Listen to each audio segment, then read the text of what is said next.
I've been locked in this room for 5 years. Today, I got my first period. I begged him to let me upstairs for a shower.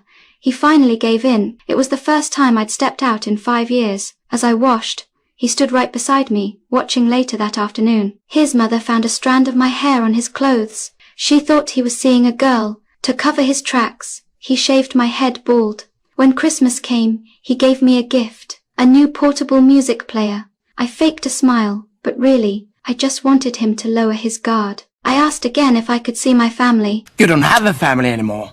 Do you understand?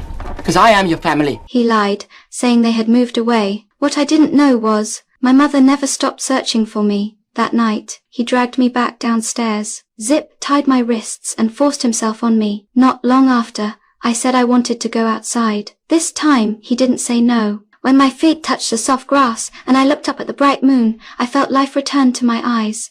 He quickly realized I had never given up on escaping. He shoved me back into the room.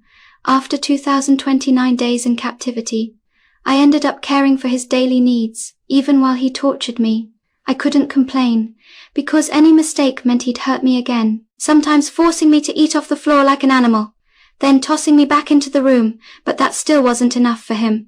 He'd switch on the lamp at night while I slept, just to crush my spirit. As a reward, he finally let me outside, but forced me into high heels that barely fit, so I couldn't run. When we passed strangers, I couldn't help but glance their way. He immediately twisted my head back toward him.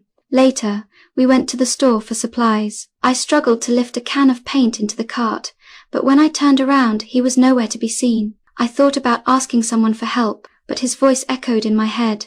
Before I could act, he appeared beside me. When we got back, regret sank in. That's when I heard the news of my disappearance on the radio, and I realized my mother had never given up. That was the moment I knew I had to escape.